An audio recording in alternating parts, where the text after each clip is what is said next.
Jack gets caught up in a complicated relationship with a powerful financial executive, and this connection sets him on the path to becoming the Wolf King. But there's a bigger secret lurking behind it all.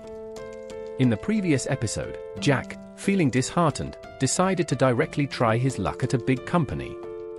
He arrived at the first floor of the Grey Group headquarters building, where he was asking the receptionist at the lobby whether they were hiring interns.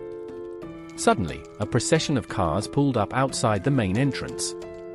The lead luxury car came to a stop, and the car door slowly opened. A woman in a black dress, with a graceful figure and elegant demeanor, stepped out of the car. A group of people hurriedly followed behind her. The woman's dress had a V-shaped cut at the chest, and her full, soft breast swayed with her movements. Coupled with her exquisite facial features, Jack was completely stunned. "Miss Grey, please give us another chance. We will definitely cooperate well." A man hurriedly pushed through the crowd, rushing toward the woman. He handed her some documents while explaining. Clearly, this man had been waiting for the woman in the lobby even before Jack had arrived. Without even looking at the documents, the woman tossed them into the air and scolded the man.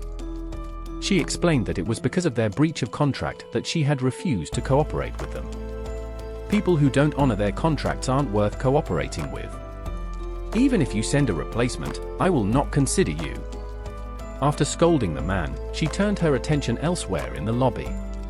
Suddenly, her gaze landed on Jack. "You, come here." She pointed at Jack with an air of arrogance. Before Jack could respond, the bodyguards beside her immediately walked over, their demeanor forceful, urging Jack to come forward. Confused, Jack had no choice but to obediently step up to the woman. "Are you here for an interview?"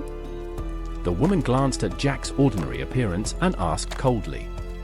"Yes, I'm applying for an internship position," Jack nervously explained. "Good. You're hired.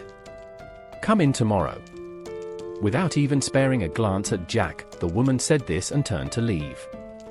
The crowd followed her into the elevator, leaving Jack and the man standing there, unsure of what to do. The receptionist approached and took Jack's information, informing him that he would start work tomorrow and that someone would contact him with further details. After exiting the building, Jack was ecstatic. He happily got into his old car. However, Jack soon realized that the woman had apparently never looked at his resume, didn't inquire about his background, and didn't mention what kind of position he would be offered.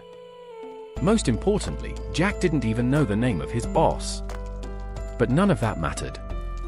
The important thing was that Jack had finally succeeded in his interview, even though he hadn't really been interviewed at all. Jack took out his car keys, ready to go back and share the good news with his grandfather. It truly was a case of serendipity. He hadn't expected this turn of events.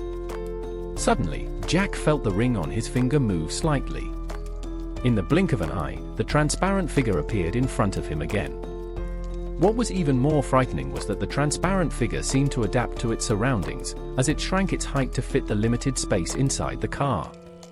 "You saved yourself. You saved yourself." The transparent figure began repeating this phrase from the moment it appeared.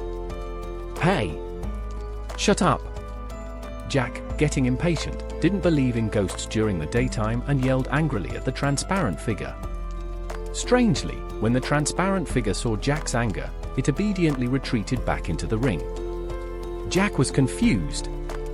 He couldn't understand why the transparent figure listened to him, nor could he grasp why it kept repeating that he had saved himself.